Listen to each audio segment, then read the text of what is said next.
오늘부터는 스바냐의 말씀을 듣게 됩니다.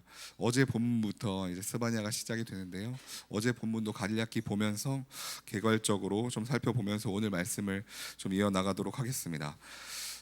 제가 신학대학원 입시를 준비할 때 많은 난관들이 있었는데요. 그 중에서 하나가 바로 왕들에 대해서 하나하나 외우는 것이었습니다. 왕들이 정말 많죠. 아직도 기억이 나는 게 가장 악한 왕이 누군가, 가장 악한 왕 므낫세, 이렇게 그냥 외웠습니다. 가장 악한 왕 므낫세. 이게 시험에도 자주 나오기도 했고요. 가장 악한 왕은 므낫세구나 라고 이렇게 계속 생각을 했었는데, 조금 더 깊숙이 공부해 보면 한 줄이 더 있어요. 그런데 그 아들은 더 악했더라. 그 아들의 이름이 바로 아몬이었습니다. 네, 알고 계시는 분들이 있을 텐데, 그런데 오늘 이 말씀이 스바냐 1절 말씀이 이렇게 시작을 합니다. 구시의 아들 스바냐, 그가 활동하던 때에 아몬의 아들 유다의 왕 요시아의 때였습니다. 이렇게 1절에서 시작을 하는데요. 그 아몬의 아들 요시아의 때였다고 하는 것이죠. 가장 악한 왕, 그리고 그보다 더 악한 왕 아몬, 그리고 아몬의 아들 요시아의 때라고 이렇게 되어 있는데, 물론 요시아는 12년 정도 즉위한 이후에 개혁을 하긴 했지만, 그때까지 할아버지 때부터 내려오던 얼마나 악한 죄악들과 우상 숭배들이 많이 있었겠습니까? 그렇게 해서 결국 이때에 그 활동했던 예언자가 바로 스바냐였던 것입니다. 그래서 그런지 2절부터, 어제 큐티 하신 분들은 알겠지만 2절부터 아주 단도직입적으로 스바냐는 이렇게 이야기를 합니다. 내가 땅 위에 모든 것을 완전히 쓸어버리겠다. 이게 예언서의 시작이에요. 완전히 쓸어버리겠다. 땅 위에 모든 것을 완전히 쓸어버리겠다라고 한 것, 사실 이런 적이 있었죠. 언제였죠? 바로 노아의 홍수 때였죠. 맞습니다. 노아의 홍수 때 완전히 다 쓸어버린 그런 역사가 있었는데요. 하지만 조금 다른 게 3절부터는 동물들뿐만 아니라 물고기들과 산 위의 새들까지도 다 쓸어버리겠다라고 하는 그런 말씀까지도 3절에서는 계속 나옵니다. 즉 바다 깊은 곳까지도 재앙이 일어나는 이런 노아의 홍수 때보다 더 큰 그런 심판, 강력한 심판이 있을 거라는 이야기가 이제 어제 9절부터 시작이 되었죠. 그리고 중요한 것은 이것을 심판하는 이는 누구십니까? 바로 하나님이시죠. 전능하신 하나님이시기에 물속에 있는 그 물고기들까지도 한 번의 심판을 하실 수가 있는 것입니다. 그러기에 우리는 하나님을 두려워해야 하고요, 전능하신 하나님 앞에 무릎을 꿇어야 합니다. 그런데 우리는 또한 생각을 하기도 합니다. 도대체 심판하시는 이가 왜 하나님이신가? 우리를 벌하시는 이가 왜 하나님이신가? 우리에게 고난을 내리시는 분이 왜 하나님이시고, 도대체 우리가 그렇게 믿는 하나님이 왜 그렇게 무서운 분이신가? 라고 어떤 불평과 불만의 마음을 우리 마음속에 분명히 가질 수가 있겠죠. 그러나 사랑하는 성도 여러분, 우리를 심판하시는 분이 하나님이시라는 것이 오히려 위로가 될 수 있음을 믿으시길 바랍니다.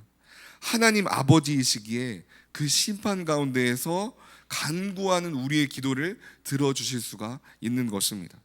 주님은 그저 우리를 이유 없이 심판하시는 분이 절대 아니십니다. 여호와께 돌아가자, 여호와께 돌아가자, 우리가 또한 찬양하기도 하고요, 또한 우리가 내 이름으로 일컫는 나의 백성이 그들의 악한 길에서 떠나 스스로 낮추고 기도하며 내 얼굴을 찾으면 내가 하늘에서 듣고 그 땅을 고칠지라 분명히 말씀하셨기 때문입니다. 부모가 눈물을 흘리며 자식을 때려서 고치는 그런 마음으로 주님은 우리를 돌이키기를 계속해서 원하고 계신 것입니다. 주님은 결코 아무 이유 없이 우리를 쓸어버리겠다, 벌하겠다라고 말씀하시는 분이 절대 아니시죠. 심판의 말씀과 동시에 주님은 계속해서 이런 말씀도 어제 본문에서 했었죠. 어제 본문에 악한 사람들도 다 쓸어버리겠다, 여호와께 등을 돌리는 사람들 다 쓸어버리겠다, 폭력과 기만으로 가득 채우는 사람들 벌하겠다, 술에 찌들어서 희희낙락하며 여호와는 선을 행하지 않는데도 재앙을 내리지 않으시는구나라고 말하는 사람들을 벌하겠다라고 이렇게 말씀을 하십니다. 교만과 악함, 그리고 거짓과 위선, 이런 것들로 가득 찬 사람들에 대한 결말을 분명히 이야기해주고 계십니다. 하지만 이러한 자기 자신의 그 죄악을 모르는 사람들의 그 끝은 끝도 없이 치달으며 나아갑니다. 전도서 8장에는 오늘 말씀, 어제 말씀과 비슷한 말씀이 있는데요.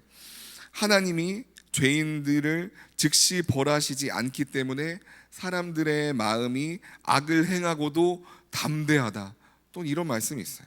무지함과 그 영적인 분별력이 완전히 처참히 무너진 이 상황이 얼마나 위기 상황인 줄도 모르고 똑같이 행하는 그런 모습들이 오히려 담대해 보인다.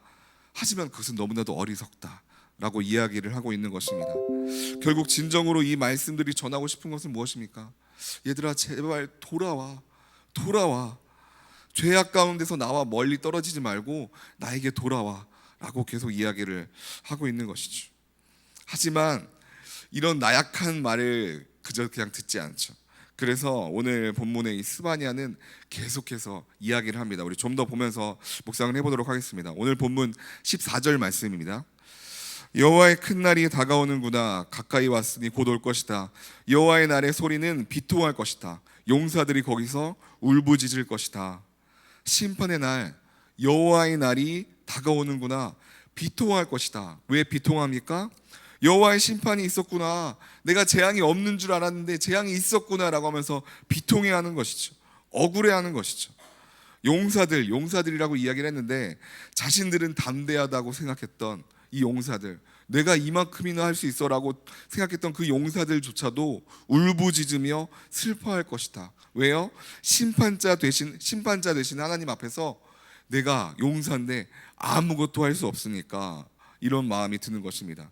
이런 비참한 상황이 계속해서 이어집니다. 우리 15, 16절도 한번 읽어보겠습니다.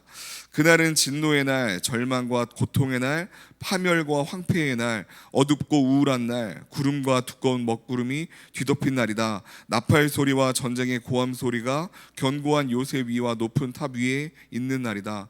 진노의 날, 모든 부정적인 말들이 다 있는 것 같아요. 절망, 고통, 파멸, 황폐, 어둡고 억울하고 먹구름이 뒤덮인 날, 그야말로 어둠과 두려움이 가득하다. 전쟁의 나팔 소리, 고함 소리로 비명 소리겠죠. 그야말로 패배 가운데 있는 날이다. 무슨 말입니까? 죄악 가운데 희희락락하며 이렇게 담대하게 살아갔지만 그날이 오면 정말 아무것도 아닌 완전히 몰락돼 버린다는 것입니다. 우리 한 번만 더 17절, 18절도 보겠습니다. 내가 사람들에게 재앙을 보낼 것이니 그러면 그들은 보지 못하는 사람처럼 걷게 될 것이다. 그들이 여호와께 죄를 지었으므로 그들의 피는 흙먼지처럼 그들의 먹은 것도 오물처럼 쏟아질 것이다. 그들의 은도 그들의 금도 그들을 구해낼 수 없을 것이다. 여호와의 진노의 날에 그의 질투의 불이 온 땅을 태울 것이다. 그분이 이 땅에 사는 모든 사람들을 곧 없애실 것이다. 이때가 오면 이들은 아무것도 마음대로 할 수가 없습니다. 죄악들로 인하여서 걷지도 못하고 흙먼지와 오물들로 뒤덮이게 될 것입니다. 은과 금도 마음대로 구할 수 없는 황폐한 땅에 이를 것입니다. 심판의 날은 우울하고 어둡고 황폐한 날입니다. 모든 악한 것들이 벌을 받고 쓰러질 것이기 때문입니다. 하지만 사랑하는 성도 여러분, 이러한 말씀들이 우리가 죄악에서 벗어나 선하게 살아가는 이유가 될까요? 심판의 날 너무 두려우니까 내가 착하게 살아야겠다. 죄를 지으면 안 되겠다. 이것이 우리가 선하게 살아가는 이유일까요? 두려워 떨며 심판의 날에 살아남기 위해서 아둥바둥 떠는 것, 사실은 성경은 그렇게 이야기하고 있지 않습니다. 우리에게는 이 모든 벌에 대한, 이 죄악에 대한 벌을 대신 담당하신 분, 바로 예수 그리스도가 있기 때문입니다. 그러므로 이제 그리스도 예수 안에 있는 자에게는 결코 정죄함이 없나니 이는 그리스도 예수 안에 있는 생명의 성령의 법이 죄와 사망의 법에서 너를 해방하였습니다.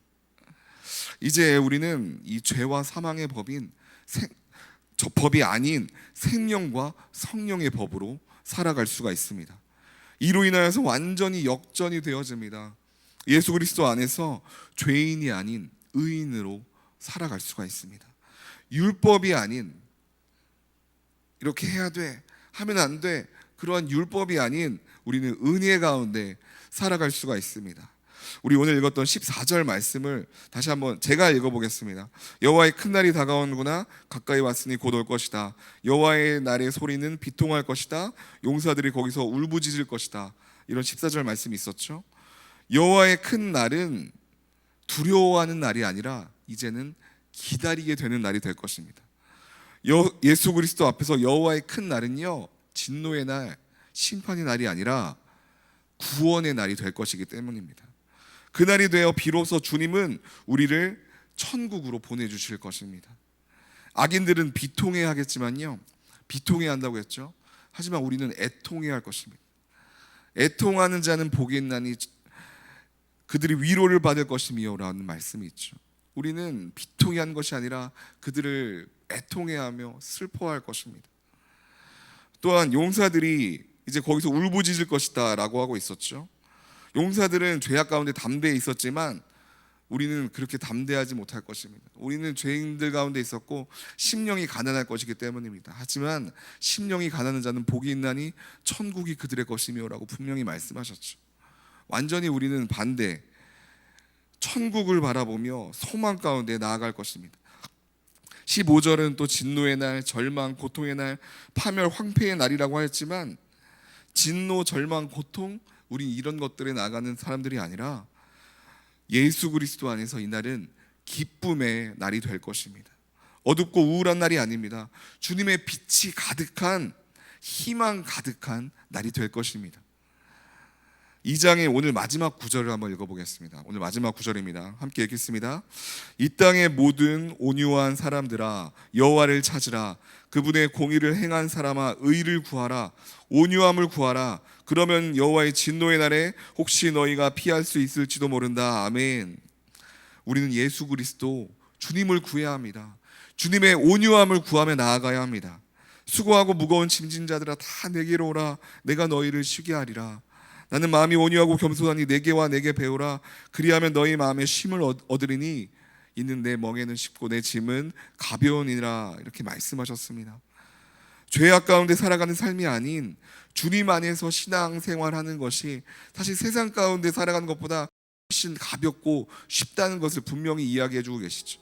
쾌락 가운데, 죄악 가운데, 어떤 우상 가운데 빠질 수도 있지만 결국 나락의 길로 빠지는 것이며 어둠과 죄악의 길로 빠지는 것입니다. 그 순간에는 기쁠 수 있지만 결국 우리는 이 어둡고 황폐한 땅 가운데로 나아가고 있는 것입니다.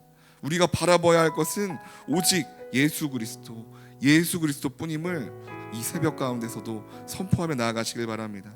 이 새벽 잠잠히 주님 앞에 자신을 내어드릴 때 내가 세상과 죄악 가운데 갇힌 자였는지 아니면 예수 그리스도 안에서 온전히 정결한 자로 다시 한번 살아갈 수 있음을 믿음으로 선포할 수 있는지를 다시 한번 묵상하며 나아가시기를. 그때 우리는 비로소 주님의 날을 기다리며 그리고 그날도 기쁨의 날, 구원의 날이 될 것이고 오늘 하루도 소망을 가지며 성령 충만함 가운데 감사로 살아갈 수 있을 것입니다. 나의 정욕이 아닌, 죄악이 아닌, 우상이 아닌 오직 주님만을 쫓으며 주님과 동행하시는 모든 성도님들 되시길 바랍니다.